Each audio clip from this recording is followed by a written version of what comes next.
اشرح لي صدري ويسر لي أمري واحلل عقدة من لساني يفقه قولي ولا حول ولا قوة إلا بالله العلي العظيم. اللهم انفعنا بما علمتنا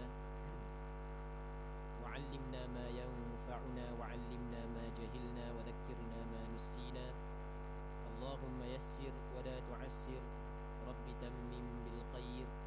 اللهم افتح علينا فتوح العارفين وفقنا توفيق الصالحين. اللهم لا سهل إلا ما جعلته سهلا وأنت تجعل الحزن إذا شئت سهلا. InsyaAllah kita sambung balik pengajian yang telah lama kita tangguh, iaitu pengajian hadis Nabi sallallahu alaihi wasallam daripada kitab Bulughul Maram yang dikarang oleh Al-Imam Al-Hafidh Ibn Hajar Al-Asqalani rahimahullah subhanahu wa ta'ala, wa nafa'ana Allah bi'ulumihi fid darain amin.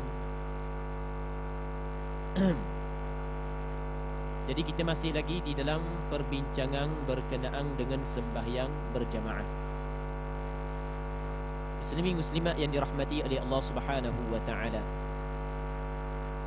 sebagaimana sedia maklum bagi kita bahawasanya sembahyang fardu 5 waktu ia termasuk di dalam rukun Islam.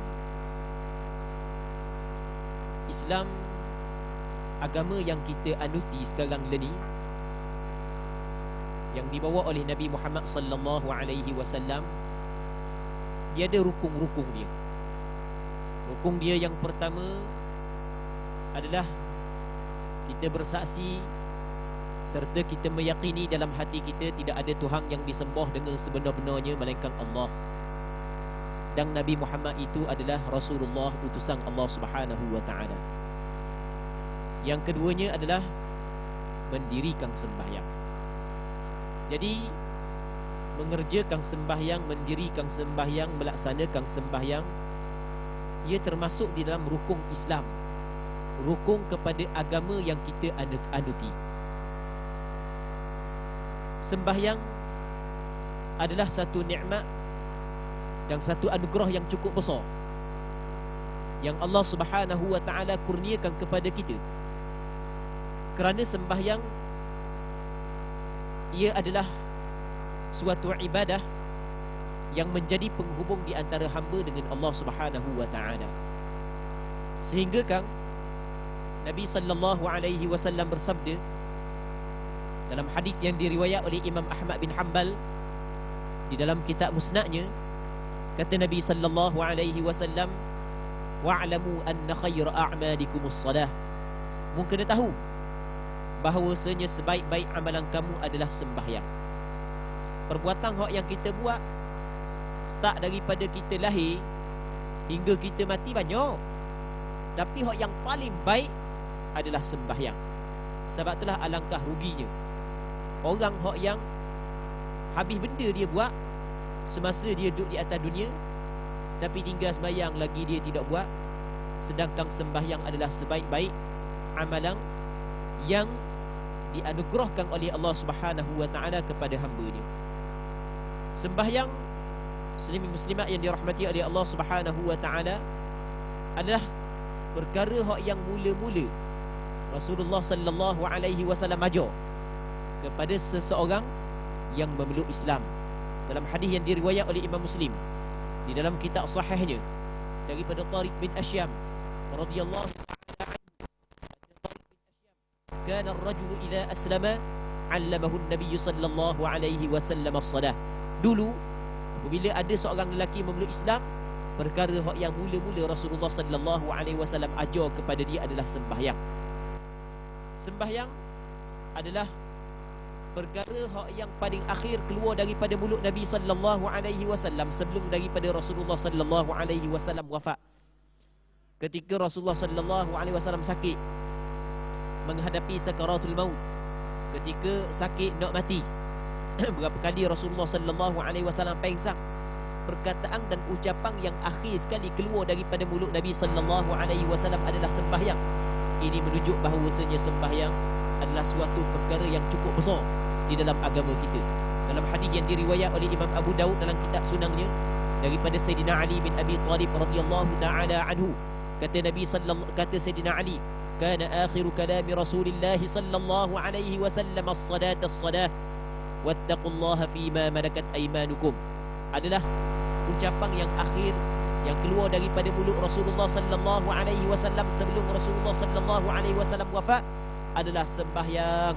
Sembahyang, mu kena jaga sembahyang dan mu kena bertakwa kepada Allah pada apa hak yang dimiliki oleh tangan kanan kamu, iaitu hamba abdi. Ini dulu dah. Muslimin muslimat yang dirahmati oleh Allah Subhanahu wa taala, sembahyang adalah suatu anugerah dan nikmat yang cukup besar yang Allah Subhanahu wa taala kurniakan kepada kita. Dalam kita mengerjakan sembahyang, ada beberapa perkara yang perlu kita kena bincang. Antaranya adalah sembahyang berjemaah. Jadi kita sekarang ni masuk ataupun masih lagi berada di dalam bab sembahyang berjemaah daripada kitab Bulughul Maram, yang mana dalam hadis ni, kita hadis yang ke-425,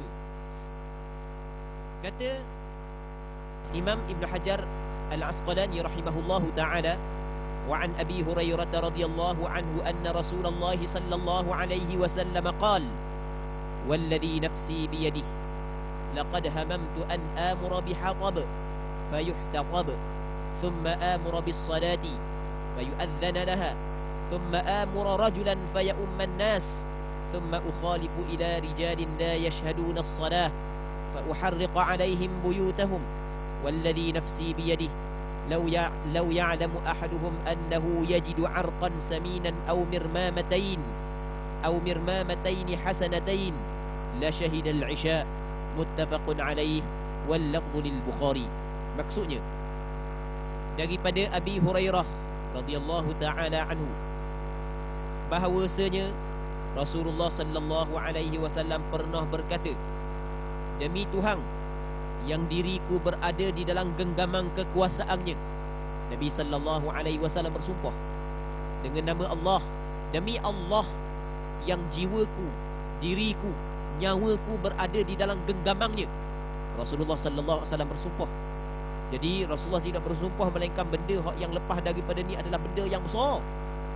Rasul kata, demi Allah, demi Tuhan yang jiwaku, nyawaku berada di dalam genggamannya, sesungguhnya aku telah bertekad, kata Rasulullah, untuk memerintahkan agar dikumpulkan kayu api. Aku sebenarnya ingin supaya dikumpulkan kayu api. Dan untuk apa? Untuk masak? Bukan untuk masak. Nak bakar benda. Nanti kita tengok lepas daripada ni. Lepas daripada itu, lalu aku perintah agar diserukan azan, dilaungkan azan untuk sembahyang, dan menyuruh seorang agar menjadi imam mereka.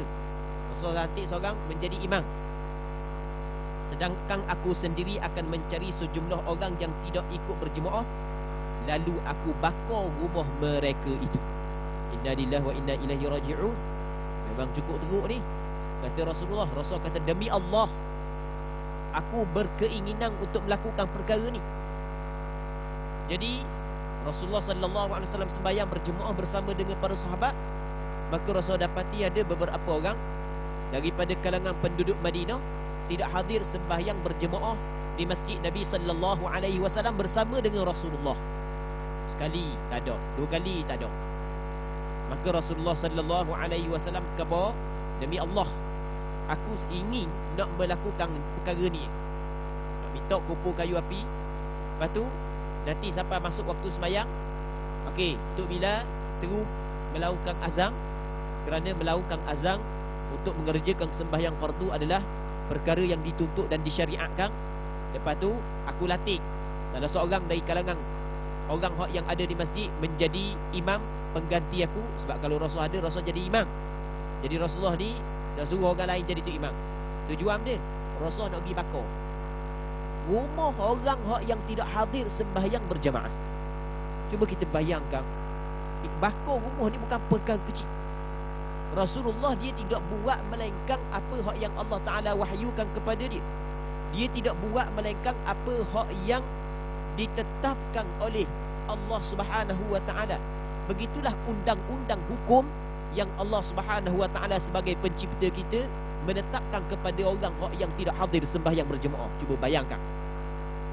Sebab itulah sebahagian daripada ulama menjadikan hadis ini sebagai dalil bahawasanya bagi orang yang tidak ada apa-apa keuzuran syar'i dari kalangan lelaki yang balik, dia tidak mempunyai keuzuran syar'i, dia orang lelaki, dia balik, dia bukan orang gila, wajib dia kena sembahyang berjemaah.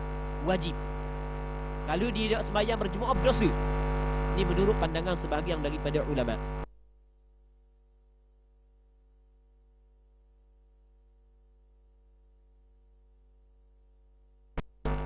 Berkenaan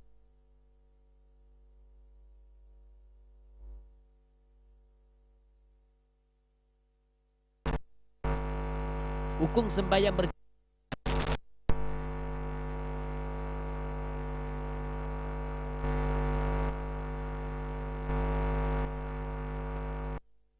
Sembahyang berjamaah.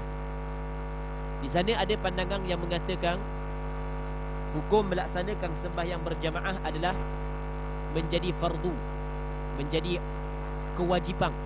Wajib setiap orang lelaki dia kena sembahyang berjamaah. Ada pandangan yang pertama.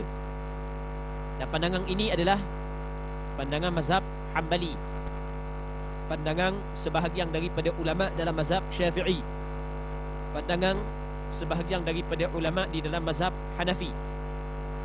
Wajib dia kena sembahyang berjemaah. Wajib ni bukan fardu kifayah, fardu ain. Ni pandangan yang pertama, fardu ain.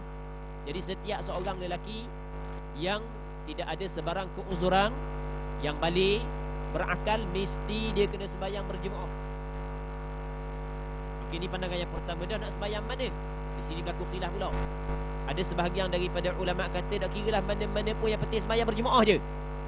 Pandangan yang kedua, dia kata tak wajib orang lelaki kena sembahyang berjemaah di masjid.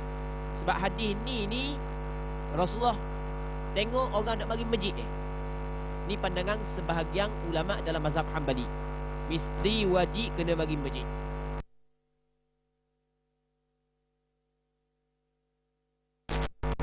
Lelaki bukanlah fardu ain, bukan fardu kifayah. Maksud fardu kifayah adalah ketika mana ada dah orang buat pada sesuatu tempat, maka gugur tuntutan bagi orang hak yang lain. Orang lain tak buat pun tak apa, sebab ada dah orang buat. Tapi tak samalah orang buat dengan orang tak buat. Mana tak sama? Orang buat dengan orang tak buat, orang makan dengan orang tak makan pun tak sama dah. Orang semayang, buat semayang berjemaah dengan tak buat, memang tak sama dah. Nah, cuma tuntutan kewajipan kepada pihak yang tidak buat lepas dah kalau ada orang buat. Dua. Yang ketiganya adalah sembahyang berjemaah sunnah muakkadah. Sunnah yang ada tuntutan yang cukup kuat supaya dilakukan oleh para lelaki. Ini tiga pandangan. Pandangan majoriti ulama, kebanyakan ulama mengatakan sembahyang berjemaah adalah sunnah muakkadah, bukan fardu ain. Baik. Namun muslimin muslimat yang dirahmati oleh Allah Subhanahu wa taala, namun sebahagian yang lain berpandangan bahawasanya sembahyang berjemaah adalah fardu ain. Jadi oleh kerana khilaf di antara wajib dengan tidak wajib ni, maka kita kena ambil beratlah. Kita kena ambil berat. Dan hamba pernah khabar sebelum daripada ni, di zaman salaf dulu, kalau orang tu tak semayang, dia akan ditohmah dan dituduh bahawasanya dia orang kafir. Di zaman salaf dulu, kalau orang lelaki tu tak mari semayang berjemaah, dia akan ditohmah dan dituduh sebagai golongan munafiqun. Kerana golongan munafiqun hak yang tidak hadir sembahyang berjemaah. Oh, sedapnya mu makan siang malam, makan kenyang perut, minum air, hilang dahaga, pergi situ pergi sini, ambil nikmat Allah Subhanahu wa taala, tapi tidak melakukan tanggungjawabmu sebagai hamba Allah Subhanahu wa taala. Tak ada ke perasaan takut ketika mana berjumpa dengan Allah Subhanahu wa taala, sedangkan banyak tanggungjawab hak yang Allah Taala bagi kepada mung, tapi mung tidak laksanakan, mung tidak guna. Bagaimana mung nak jawab di hadapan Allah Subhanahu wa taala? Allah, benda ni hak yang patut kita kena fikir. Muslimin muslimat yang dirahmati oleh Allah Subhanahu wa taala. Sebab semua kita tahu bahawasanya kehidupan kita di atas dunia hanyalah sementara sahaja. Penghujungnya kita akan mati. Dan setelah daripada kita mati, kita akan dibangkit kembali dan kita akan dihitung, dihadap di mahkamah Rabbul Jalil. Muslimin muslimat yang dirahmati oleh Allah Subhanahu wa taala. Baik. Pandangan majoriti ulama, okey, hadis yang kita baca ni adalah sebagai dalil dan sandaran kepada pandangan ulama yang mengatakan sembahyang berjemaah bagi lelaki yang balik, yang berakal adalah wajib. Sebab Rasul nak bakar rumah. Mana mungkin kalau benda sampai ke bakar rumah, benda tu bukan benda wajib. Siapa Rasul nak bakar rumah? Namun majoriti ulama kata hadis ni walaupun nampak pada zahir memanglah wajib, tapi di sana ada hadis lain. Antaranya Rasul kata salatul fardhi, salatul jamaati tafdhulu min salatil fardhi. Sembahyang berjemaah lebih daripada sembahyang seorang diri. Jadi bermakna sembahyang seorang diri sah. Dalam hadis yang lain kata Rasulullah, salatul rajuli, sembahyang seorang lelaki bersama dengan seorang lelaki, maksudnya dia berjemaah dua orang, hak tu terlebih bersih berbanding dengan sembahyang seorang lelaki secara bersendirian. Jadi kalau tengok di situ sembahyang secara bersendirian sah. Maka sebab itulah kata ulama, sembahyang berjemaah bukanlah fardu ain di pandangan majoriti ulama, termasuk pandangan mu'tamad dalam mazhab Imam Syafi'i. Bahkan ia adalah sembahyang hukum sembahyang berjemaah adalah sunnah. Manakala hadis ni hak yang Rasul nak bakar ni, kalau kata pandangan majoriti ulama, termasuklah Imam Nawawi dalam kitab Majmu', dia kata sebenarnya hadis ni adalah untuk golongan munafiqun. Dia ke golongan munafiqun, dia bukan setakat dok bagi sembahyang berjemaah, bukan setakat dok bagi sembahyang jemaah, duduk rumah pun dia dok sembahyang, golongan munafiqun. Orang hak munafiqun ni orang hak yang menzahirkan keimanan dan menyembunyikan kekufuran. Wala yazkurunallaha illa qalila, dia tidak mengingati Allah melainkan sedikit. Jadi oleh kerana dia dok sembahyang langsung, sebab itulah Rasulullah sallallahu alaihi wasallam ingin berhasrat untuk bakar rumah dia. Baik, ala kulli hal, muslimin muslimat yang dirahmati oleh Allah Subhanahu wa taala, sembahyang berjemaah adalah suatu perkara yang perlu kita kena ambil berat. Jadi kita kena letak depan. Jadi kalau sekiranya berlaku pertembungan di antara sembahyang berjemaah dengan pekerjaan-pekerjaan lain, ketepikan pekerjaan lain, kerana sembahyang berjemaah adalah hubungan kita dengan pencipta kita. Ini adalah satu anugerah dan nikmat yang besar yang Allah Ta'ala kurniakan kepada kita. Kenapa kita nak abaikan? Kenapa kita nak biarkan? Mesti kita kena letak depan. Sebagai seorang Muslim, pasti dia akan mengutamakan keredaan Allah Subhanahu wa taala berbanding keinginan-keinginan dia hak yang tidak bersangkut paut dengan keredaan Allah Subhanahu wa taala. Ketepikan perkara yang lain, letakkan tuntutan agama di hadapan kita, insya-Allah kita akan dapat jaga sembahyang berjemaah sehingga kita bertemu dengan Allah Subhanahu wa taala. Seterusnya kata dia lagi dan demi Tuhan yang diriku berada di dalam genggaman kekuasaannya.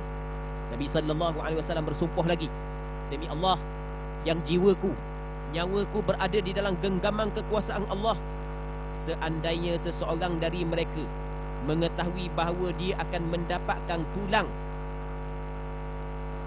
atau dua tulang belikat yang masing-masing padat dagingnya, nescaya dia mahu menghadiri solat berjemaah Isyak.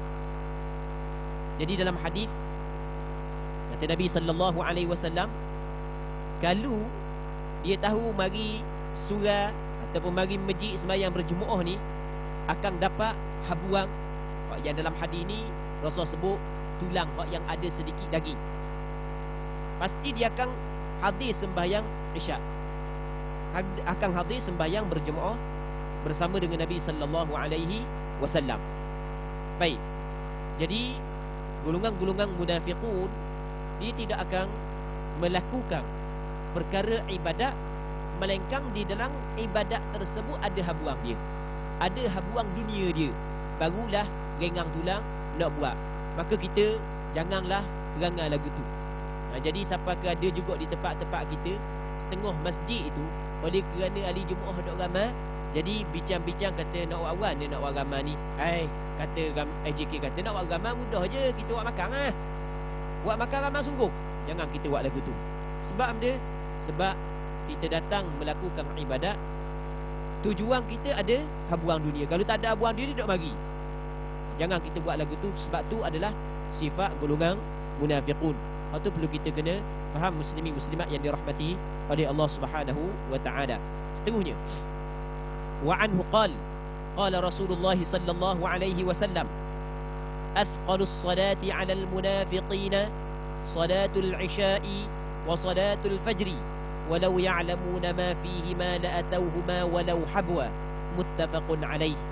Daripada Abi Hurairah radhiyallahu taala anhu, katanya Rasulullah sallallahu alaihi wasallam bersabda, salat berjamaah yang paling berat bagi orang yang munafiqun ialah salat isyak dan salat subuh.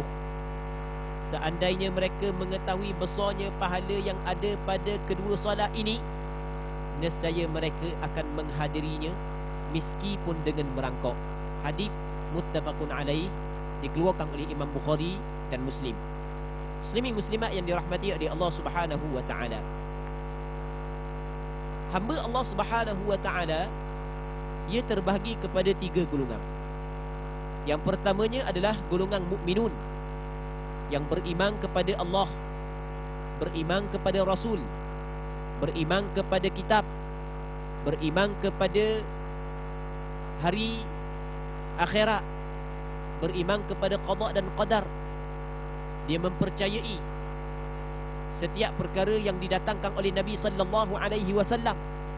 Golongan ini adalah golongan mukminun. Yang keduanya golongan kufar, iaitu orang hak yang tidak beriman, tidak percaya terhadap apa hak yang didatangkan oleh Nabi sallallahu alaihi wasallam. Mungkin dia tidak percaya kepada wujudnya pencipta, mungkin dia tidak percaya kepada kerasulan Nabi Muhammad, tidak percaya kepada akan dibangkit selepas daripada mati, tidak percaya kepada hari akhirat, tidak percaya kepada qada dan qadar. Golongan ni dinamakan sebagai golongan kufar, orang-orang kafir ni. Yang ketiganya adalah golongan yang menzahirkan keimanan tapi menyembunyikan kekufuran. Golongan ni golongan munafiqun. Orang-orang munafiqun berbeza dengan orang beriman.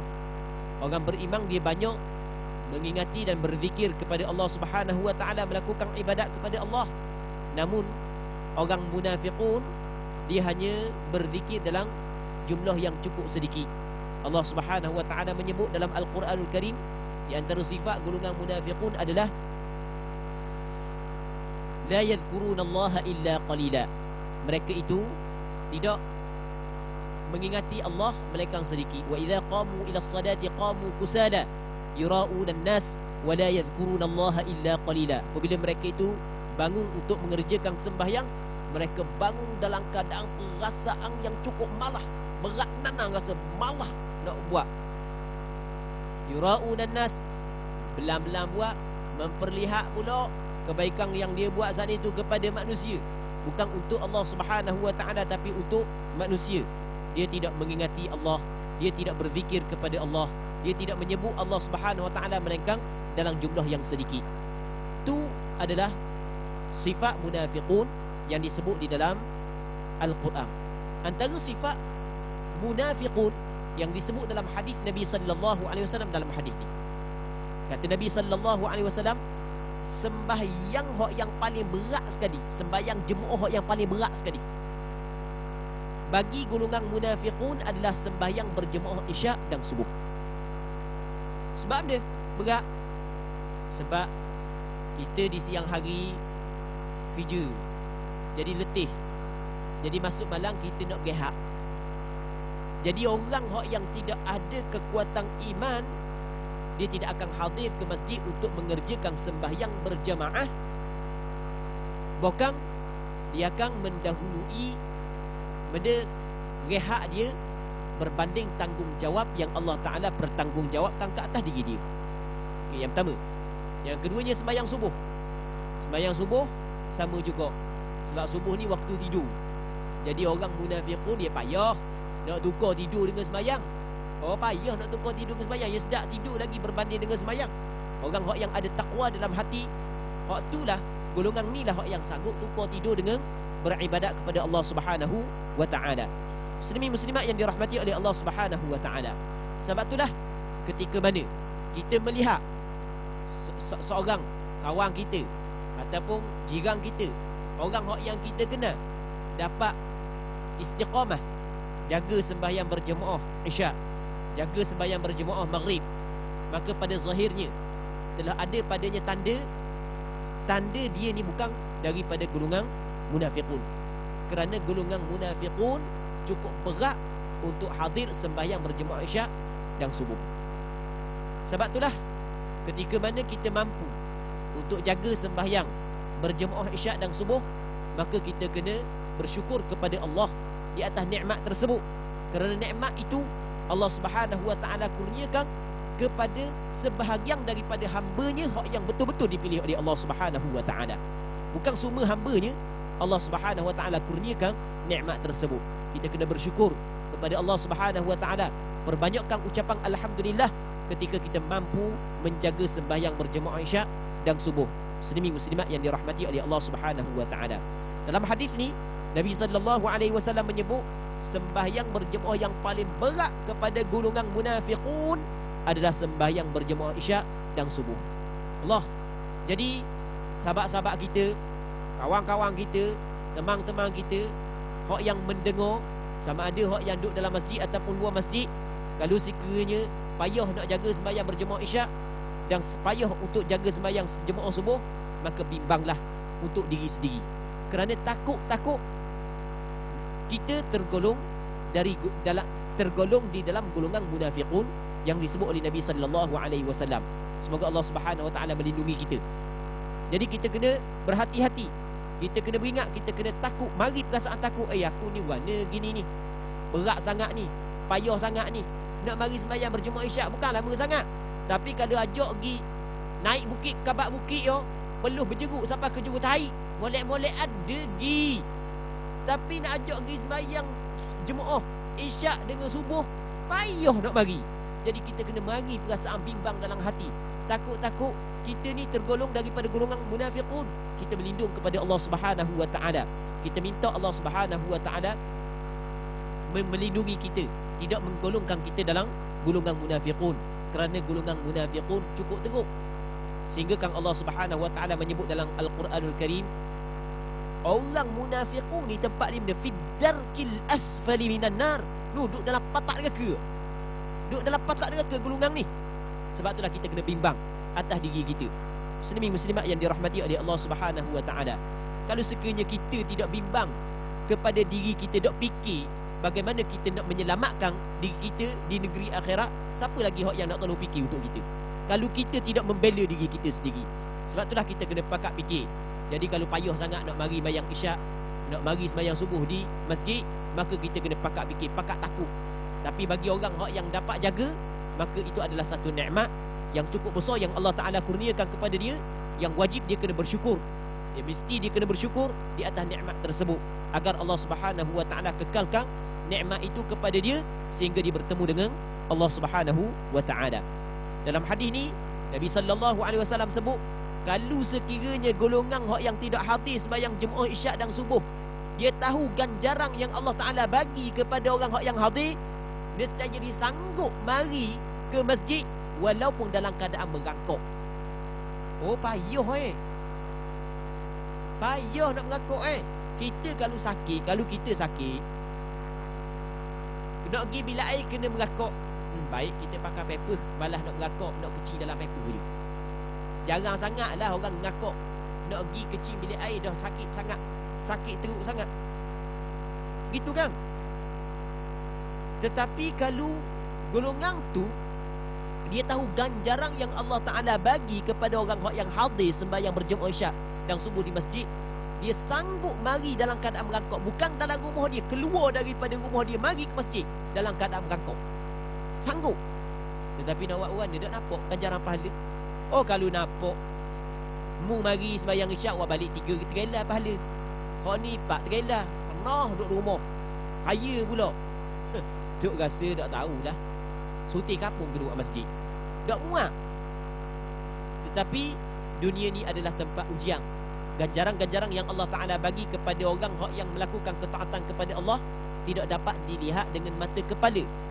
Tetapi bagi orang yang mempunyai mata hati, dia akan dapat merasa kemanisan, ketenangan hati ketika dia melakukan ibadat kepada Allah Subhanahu wa Ta'ala. Seterusnya katanya, wa anhu qal atan nabiyya sallallahu alaihi wasallam rajulun a'ma faqala ya Rasulullah laysa li qa'idun yaquduni ila al-masjid farakhasa lahu falamma walla da'ah faqal hal tasma'u an-nida'a bis-salah qala na'am qal fa'ajib rawahu Muslim. Maksudnya daripada Abi Hurairah radhiyallahu ta'ala anhu, katanya Nabi sallallahu alaihi wasallam pernah didatangi oleh seorang lelaki yang buta. Jadi satu ketika ada seorang lelaki sahabat Nabi sallallahu alaihi wasallam buta. Dia mari jumpa dengan Nabi sallallahu alaihi wasallam. Orang buta ni, muslimin muslimat yang dirahmati oleh Allah Subhanahu wa Ta'ala, dia sama dengan orang celek. Kita hak yang celek pun kadang-kadang sakit mata, ataupun hak yang dulu cerah lepas tu rabung, susah dah kalau tak ada spek. Susah dah kalau tak ada spek nak jalan. Kereta tak berani nak bawa, rabung. Takut nak mari masjid putih, nyegi ni patah batu buruk jadi kat tu. Susah. Apatah lagi kalau orang tu buta. Jadi ada seorang sahabat Rasulullah buta. Dia mari jumpa dengan Nabi sallallahu alaihi wasallam. Mari bukan saja-saja nak tanya masalah.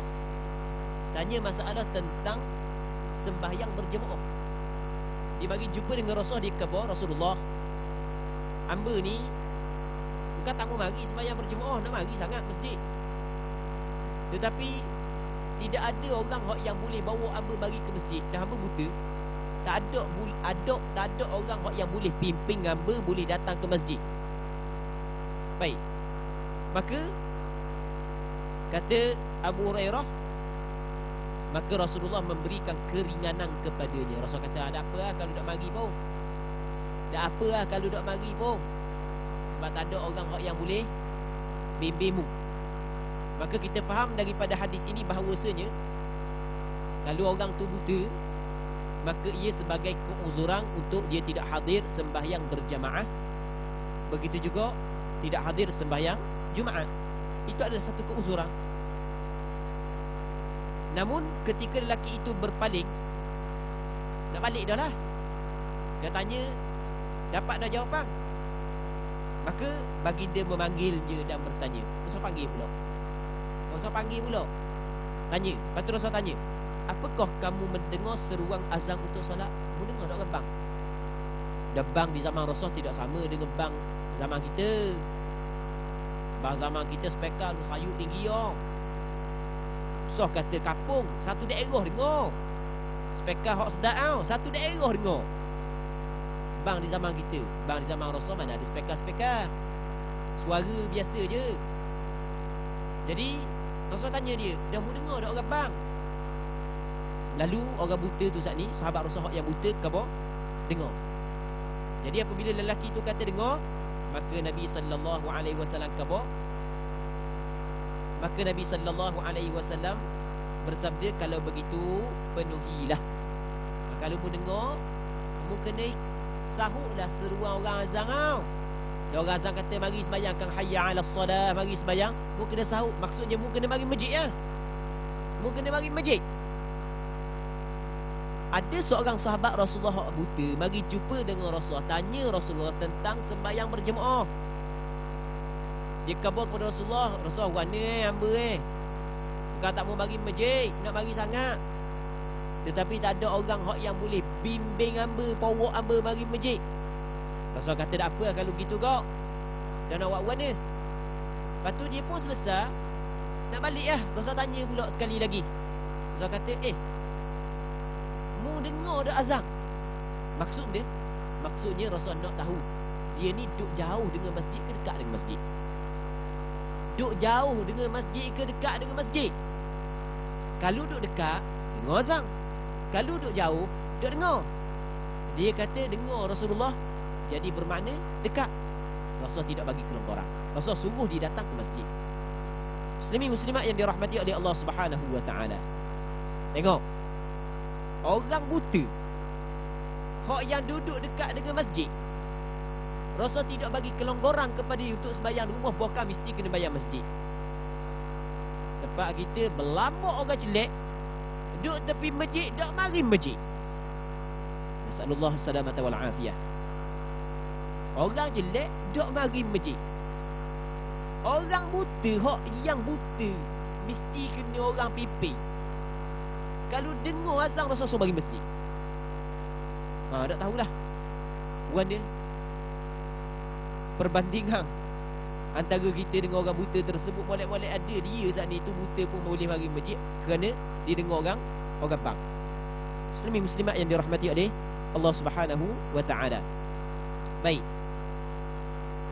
Dan sebahagian daripada ulama menjadikan hadis ini sebagai dalil bahawasanya hadir sembahyang berjemaah di masjid adalah wajib. Orang buta sekalipun Rasul suruh bagi masjid, wajib lah tu. Kalau tak wajib, Rasul tak suruh pula. Siapa hak tu? Baik, namun majoriti ulama kata hadis ni bukan sembahyang jemaah fardu biasa, bukan khusus untuk sembahyang Jumaat. Hadis ni khusus untuk sembahyang Jumaat. Jadi kalau sembahyang Jumaat, walaupun dia tu buta, tapi kalau dia masih dengar azan, maka mesti dia kena datang masjid, sebab rumah dia dengan masjid dekat, tidak jauh. Kalau dia datang boleh mendatangkan bahaya, kereta apa semua sekali, maka hak tu tak ada masalah lah, ada keuzuran. Tapi kalau tak ada benda-benda pun boleh lah mari, maka kena dia mari. Allah Rabbi. Sebenarnya muslimin muslimat yang dirahmati oleh Allah Subhanahu wa taala, kita apabila kita nak, dia akan boleh. Kita akan mampu buat kalau kita nak. Orang yang tidak mampu nak buat ni adalah ketika kita tak mampu. Hari tu hamba ada tengok satu video, keratang video yang dikongsi dalam grup WhatsApp, dalam Facebook. Ada seorang buta tu daripada negara mana apa lupa dah. Oleh kerana dia nak jaga sembahyang berjemaah, dia tak tali daripada rumah dia ke masjid. Tujuan dia adalah kalau bunyi orang bang, dia akan pegang tali tu pergi ke masjid. Cuba bayangkan. Relanya tak tali, tapi masjid putih tak tak tali lah. Kena langgar kereta. Jadi nak kabarnya kalau masjid dalam kampung-kampung, siapakah dia tak tali untuk hadir sembahyang berjemaah di masjid? Tak tali. Kesungguhan untuk menjadi hamba Allah Ta'ala yang sempurna. Allah Rabbi. Alangkah ruginya bagi orang yang Allah Ta'ala bagi nikmat mata, dia boleh jelek, pejam sebelah mata pun masih lagi nampak jalan untuk ke masjid, tapi tidak menggunakan mata untuk melihat jalan ke masjid. Menggunakan nikmat mata melihat kepada jalan-jalan yang selain daripada masjid, tapi di ke masjid tak nampak jalan lain nampak belaka. Kamera Highland lah, Geting Highland lah, negara tu lah, negara ni lah, nampak belaka jalan, tapi saja jalan ke masjid je tak nampak. Allah Rabbi. Ini adalah golongan yang cukup rugi. Cuma kerugian tersebut tidak dapat dirasai di atas dunia. Pastinya di akhirat dia akan merasai kerugian tersebut. Muslimin muslimat yang dirahmati oleh Allah Subhanahu wa taala. Seterusnya kata Nabi sallallahu alaihi wasallam, seterusnya kata Syekh Ibn Hajar Al-Asqalani wa an Ibn Abbas radhiyallahu anhuma, عن النبي صلى الله عليه وسلم قال من سمع النداء فلم يأت فلا صلاة له إلا من عذر رواه ابن ماجه والدارقطني وابن حبان والحاكم وإسناده على شرط مسلم لكن رجح بعضهم وقفه. Daripada Abdullah bin Abbas radhiyallahu ta'ala anhuma, katanya daripada Nabi sallallahu alaihi wasallam, Rasulullah sallallahu alaihi wasallam bersabda, barang siapa yang mendengar suara azan kemudian tidak datang ke masjid, maka tidak ada solat baginya melainkan apabila ada keuzuran. Tengok Rasul kata gua ni, orang tu ni untuk orang lelaki, ni untuk orang lelaki. Orang perempuan nak masuk ni untuk orang lelaki. Orang lelaki tu hak yang balik, yang berakal, bukan kanak-kanak, bukan orang gila. Kalau dia dengar laungan azan tapi dia tidak mari ke masjid untuk mengerjakan sembahyang berjemaah di masjid, maka tidak ada sembahyang baginya. Tak ada sembahyang. Itu maksud fala salatalah. Cuma tak ada sembahyang ni ulama berbeza pandangan. Maksud dia tak ada sembahyang. Sebagian ulama pakai zahir. Rasul kata tak ada sembahyang, tak sah sembahyang dia. Sembahyang dia tidak sah sebab menjadi kewajipan kepada dia hadir sembahyang di masjid ketika dia dengar laungan azan. Ini pandangan sebagian daripada ulama. Pandangan sebagian yang lain, mazhab Imam Syafi'i berpandangan tidak ada sembahyang, maksudnya tidak ada sembahyang yang sempurna. Sembahyang dia tak sempurna, penuh dengan kecacatan. Sembahyang lagu tua. Kalau dia sembahyang dan dibentukkan sembahyang dia, diperlihatkan kepada sembahyang dia, dia sendiri pun tak mau tengok. Dah penuh dengan kecacatan sembahyang tersebut. Orang yang dengar, orang lelaki dia dengar bang tapi dia tak mari sembahyang berjemaah, maka dia sembahyang seorang diri, sembahyang dia penuh dengan kecacatan. Sembahyang dia tidak sempurna. Melainkan kalau ada keuzuran. Ada keuzuran nak buat mana? Contoh keuzuran, tak boleh nak bagi masjid sebab COVID-19 sebagai contoh. Itu masalah lain lah, ada keuzuran. Ataupun demam, gecek suhu sampai ke 40. Memang orang nak pergi masuk lah. Lepas tu ada keuzuran. Sakit sampai tak boleh nak bagi masjid, lepas tu ada keuzuran. Baik, muslimin muslimat yang dirahmati oleh Allah Subhanahu wa ta'ala. Katanya hadis ni diriwayat oleh Imam Ibn Majah, Imam Ad-Daraqutni, Imam Ibn Hibban dan Imam Hakim An-Naisaburi, yang mana sanad hadis ini bertepatan dengan syarat Imam Muslim. Namun sebahagian daripada ulama hadis menilai hadis ini sebagai hadis mauquf, iaitu perkataan sahabat, bukan sabdaan Nabi sallallahu alaihi wasallam. Muslimin muslimat yang dirahmati oleh Allah Subhanahu wa taala, insya-Allah pada malam ni kita kena berhenti sini dulu. Cuma sebelum daripada kita berhenti, kita buat sedikit kesimpulan daripada apa yang kita bincang. Muslimin muslimat yang dirahmati oleh Allah Subhanahu wa taala, yang pertama sekali kita kena ingat sembahyang, ibadat sembahyang ini adalah satu anugerah yang Allah Ta'ala kurniakan kepada kita. Kalau kita faham ini adalah anugerah yang cukup besar, yang cukup mulia yang Allah Ta'ala kurniakan kepada kita, pasti kita tidak akan abaikan. Sebab ini adalah anugerah daripada pencipta, anugerah daripada raja segala raja, anugerah Tuhan yang cukup berkuasa. Dia bagi kepada kita untuk kita menyembah dia. Dijadikan ibadat sembahyang sebagai penghubung di antara hamba dengan Allah Subhanahu wa taala. Dalam melaksanakan ibadat sembahyang, ada beberapa perkara yang perlu kita kena tahu. Antaranya adalah bagi lelaki dituntut dia melakukan sembahyang berjemaah di masjid. Cuma tuntutan tersebut ulama berbeza pandangan. Ada yang mengatakan tuntutan wajib dan ada yang mengatakan tuntutan sunat. Jadi di sana ada pandangan sebahagian daripada ulama, dan dalil kepada pandangan ini cukup kuat, bahawasanya sembahyang berjemaah bagi lelaki yang berakal, yang balik adalah wajib. Maka janganlah kita abaikan perkara tersebut. Jangan kita buat lebih kurang je. Jadi kita kena tekad dalam hati kita untuk kita jaga sembahyang berjemaah.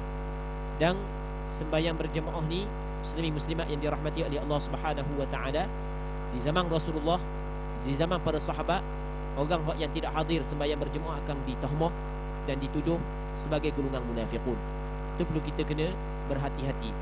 Kalau sebelum daripada ni, di tempat kita Masa awal PKP dulu duk ada mari masjid. Oh sedap dalam Facebook, dalam WhatsApp, rindu ke masjid Kita ingat apabila buka masjid penuh kau kurang.